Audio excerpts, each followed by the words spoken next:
Terima kasih Anda masih bersama kami dan masih bersama dengan Ibu Menteri Kesehatan Republik Indonesia. Dan Bu, ini saya sedikit juga ingin bertanya saja, mungkin Ibu tahu, ini apakah ada kaitannya karena rokok itu merupakan cukai hasil tembakau penyokong devisa terbesar negara, yakni hingga 65 triliun pada tahun 2011, Bu? Ya, akan tetapi sebenarnya keinginan kita adalah supaya cukai rokok ini dinaikkan. Oleh karena apa? Makin tinggi cukai rokok, makin tinggi harga rokok, maka yang kita harapkan satu segmen masyarakat tidak mampu beli, terutama generasi muda. Generasi muda kita tidak mampu membeli. Dan juga dalam survei kita, 33% dari perokok itu adalah buruh, tani, dan nelayan, yang sebenarnya termasuk dalam income yang cukup rendah. Sehingga kita mengharapkan sebenarnya bahwa dengan meningkatkan cukai paling tidak semaksimal mungkin, yang diperbolehkan oleh undang-undang adalah 57% dari harga jual eceran. Maka kalau itu meningkat, maka kita harap rokok terlalu mahal untuk dibeli oleh oleh mereka yang penghasilannya rendah. Oke, jadi sedikit minimal sudah berkurang dari menengah ke bawah untuk tidak bisa membeli rokok tersebut. Dan generasi muda. Dan kalau generasi muda kan mungkin ya uang sakunya terbatas dan sebagainya. Kapan ini Bu akan direalisasikan? Bagaimana kalau undang menteri yang bersangkutan? Tapi ini Bu, terkait juga dengan menaikkan harga rokok. Tapi kan ada juga budaya nih Bu, yang mengatakan bahwa nggak makan, yang penting kita bisa ngerokok. Atau minimal ada juga kita harus, zamannya saya dulu ya, masih sempat yang bayar nih pakai rokok, kasih uang rokok segala ya saja. Nah itu gimana Bu untuk menghilangkan generasi yang punya budaya pemikiran bahwa rokok itu memang yang penting harus ngerokok. Nah itu kalau dinaikkan nanti seperti apa? Budaya itu buatan manusia, dan budaya itu juga bisa dihilangkan oleh manusia. Jadi tergantung dari manusia. Berarti bisa ya Bu? Bisa. Coba aja kalau dulu kita barangkali tidak boleh berpandang-pandangan laki-laki perempuan dari jarak 10 meter, sekarang apa? Boleh. Makin dekat makin oke. Ya, jadi itu bukan budaya. Itu adalah kebiasaan masyarakat. Kebiasaan yang sangat manusiawi, sehingga sebenarnya juga untuk menghilangkannya kita membutuhkan apa? Kita membutuhkan role models, kita membutuhkan aturan-aturan, kita sanksi-sanksi juga perlu, tetapi juga non-stop memberikan himbauan, himbauan. Begitu. Oke, Ibu, kedepannya apakah Kementerian Kesehatan akan menggandeng kementerian yang lain yang bersangkutan ataupun menggandeng perusahaan, instansi swasta atau apapun itu untuk betul-betul menyelenggarakan atau program menolong anak bangsa? Betul. Saya juga pernah mengundang kalau kementerian lembaga sih semua di bawah koordinasi Menkokesra ya. Kita secara teratur membahas ini sampai kepada peraturan pemerintahnya dan sebagainya. Akan tetapi industri rokok pun saya undang mereka. Saya katakan kalian sudah cukup banyak keuntung lah. Orang-orang terkaya di Indonesia ini semua dari rokok. Ya Bu, dia mah mana mau dengar Bu, kata dia kan. Yang penting saya hidupnya makmur. Iya, tetapi kalau kita lihat mereka orang Indonesia, mereka mesti juga peduli dong pada anak bangsa ini. Memang sayangnya sudah banyak juga yang dibeli oleh perusahaan rokok asing. They don't care. Orang Indonesia mati tidak paru-parunya nggak berkembang apa they don't care. Tetapi justru yang kalau saya ya orang Indonesianya, saya harap bisa cukup peduli pada bangsa ini. Dia sudah mendapat keuntungan dari bangsa ini. Mengapa dia tidak mau memberikan sesuatu untuk kesehatan anak bangsa? Oke, tampaknya sudah ada telepon yang masuk. Penasaran juga ingin bergabung bersama kita dan berbincang bersama dengan Bu Menteri Kesehatan. Halo, selamat malam. Halo, assalamualaikum. Waalaikumsalam. Dengan siapa Bapak, di mana? Dengan Tajul Arifin di Banten. Silakan Pak, langsung saja. Iya, sekarang begini ya. Menurut saya, jadi rokok sekarang katanya pemerintah, saya baca di rokok gitu, setiap ada dibungkus rokok. Pemerintah katanya jadi melarang gitu, merokok dapat merugikan kesehatan, maksudnya merugikan atau janin dan itu katanya. Ya, intinya bagaimana Bapak? Putus sekali. Sepertinya terputus ya.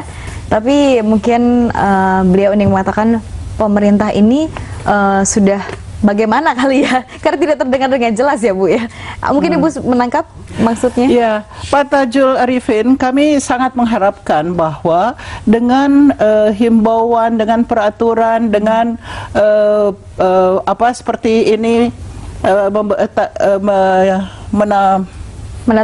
menaruh gambar pada setiap bungkus rokok, itu paling tidak perokok pemula ini dari Sampurna.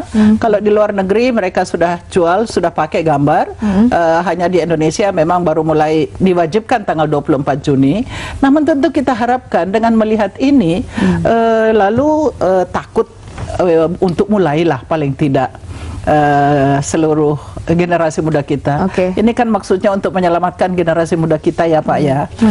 Ini kita lakukan demikian. Ini menarik sekali, Ibu tadi sempat menyinggung sedikit tentang perokok pasif nih Bu nih. Ini untuk perokok pasif sendiri itu sebenarnya apa sih yang harusnya dilakukan gitu ketika nanti kita udah berbenturan nih dengan gondok gitu, kesel gitu, gimana kalau memang di lingkungan sekitar kita tuh perokok semua, Bu? Betul sekali Mbak. Ya, kalau saya sih selalu ini, kalau memang dia merokok dan mengganggu saya punya hak, sebenarnya itu kan mengganggu hak saya, hak setiap orang lain untuk mencapai derajat kesehatan setinggi-tingginya.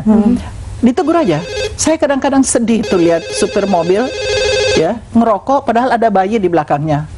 Ya, tapi kalau ditegur oleh ibu bayi ini, dia bilang, turun aja. Gitu. Itu kan kembali lagi kepada kawasan dilarang merokok kan. Betul, ya Bu ya? Itu artinya belum ada realisasi dari pemerintah daerah. Kembali lagi ya Bu ya? Jangan pemerintah daerah, masyarakat juga harus. Oke Bu, kita angkat dulu telepon dari penelpon ya. Halo? Halo? Halo, selamat malam. Dari mana Pak? Malam, mau bergabung. Ya, silakan Pak, silakan. Halo? Ya, silakan Pak, silakan Pak. Waalaikumsalam. Malam, dari Jakarta, Pak Rahmat. Ya, silakan Pak Rahmat. Ya? Ya, silakan langsung saja Pak Rahmat.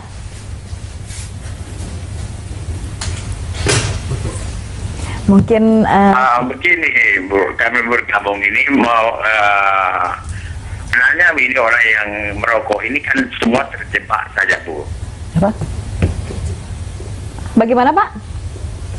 Semua orang yang merokok itu hanya terjebak. Hanya terjebak, Bu. Hanya terjebak. Iya. Terjebak dengan apa Pak? Semua, ya. Dengan kebiasaan merokoknya dia. Iya. Jadi kami mau memberikan solusi yang kami sudah biasa terapkan.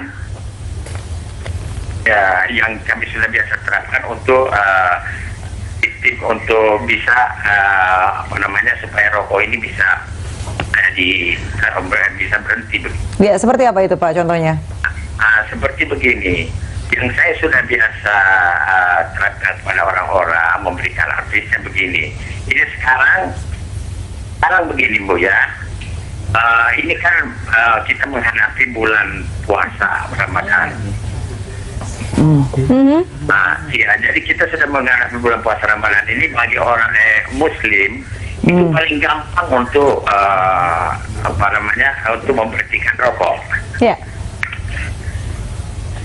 Ramadan. Jadi kalau seandainya kita mau memberhentikan rokok pada bulan puasa ini sudah momennya paling tepat. Karena kalau kita pada awal-awal puasa, awal-awal puasa itu kita sudah kita niatkan pada waktu subuh bahwa kita akhiri puasa itu dan kita berjanji bersumpah bahwa rokok itu kita mengharamkan rokok. Otak kita tidak akan memerintahkan kita punya nafsu lagi untuk tidak merokok. Begitu juga kalau kita berpuasa. Berpuasa itu kalau kita tidak makan, otak kita perintah lagi. Begitu juga kalau kita mengharamkan rokok pada bulan puasa, semua sudah tidak akan otak kita tidak akan berjalan lagi. Jadi kita akan akhiri pada subuh itu kita akan, dan itu saya sudah terapkan kepada beberapa orang dan semua berhasil. Baik, baik, kami sudah menangkap maksud Anda, Pak Rahmat. Terima kasih, Pak Rahmat di Jakarta. Silakan. Alhamdulillah, Pak Rahmat. Kita betul bersyukur kepada Tuhan ada orang-orang seperti Pak Rahmat. Semoga semua tokoh agama, para ustadz dan sebagainya ikut contoh ini, bahwa justru menjelang Ramadan ini menghimbau semua orang yang sedang merokok itu untuk berhenti. Dan memang benar sekali, Pak, sebagian besar perokok dengan niat saja itu bisa menghentikan. Sebagian lagi memang harus dibantu. Dan memang dari Kementerian Kesehatan kami sudah melatih sekitar 1.000 puskesmas sekarang. Memang masih kurang, tapi 1.000 puskesmas di mana petugas. Terima kasih Anda masih bersama kami, dan ini segmen terakhir kita masih bersama dengan Bu Menteri Kesehatan. Ibu, kedepannya ini apa program rencana kerja atau program kerja 5 tahunan gitu ya Bu ya, atau mungkin kedepannya yang bisa Ibu jelaskan secara rinci yang akan dilakukan untuk mengimbau dan berperan dari Kementerian Kesehatan untuk menolong anak-anak bangsa Indonesia ini? Ya. Pertama, akan terus-menerus sosialisasi yang PP 109 tahun 2012 tersebut, kalau bisa malah ditingkatkan pada aksesi FCTC secara internasional. Akhirnya jadi akan ditandatangani Bu ya? Insya Allah. Insya Allah. Tetapi yang paling penting juga adalah lintas sektor, di mana tentu kita harapkan dari Kementerian Kementerian Pendidikan misalnya, mulai dari anak-anak kecil itu sudah dilatih. Saya lihat dari cucu saya, anak saya merokok, tapi karena anaknya bilang, Papa kalau ngerokok bunuh gue loh, katanya. Wah. Bagaimana caranya itu Bu nanti ke depannya? Ya. Bagaimana caranya? Kalau dari sekolah, kalau ada sekolah yang peduli, itu maka anak-anak dari kecil itu sudah tidak akan suka kalau ada orang dewasa di sekitarnya. Dan kalau anak-anak yang menegur masih lumayan.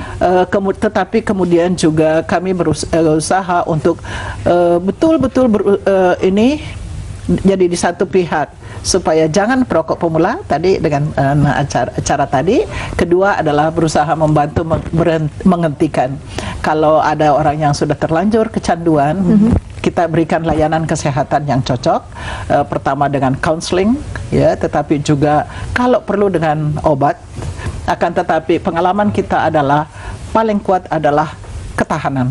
Kalau dia punya niat yang kuat untuk berhenti, maka insya Allah dengan dukungan seluruh lingkungannya dia akan berhenti nanti. Jadi ini yang akan terus kita tingkatkan.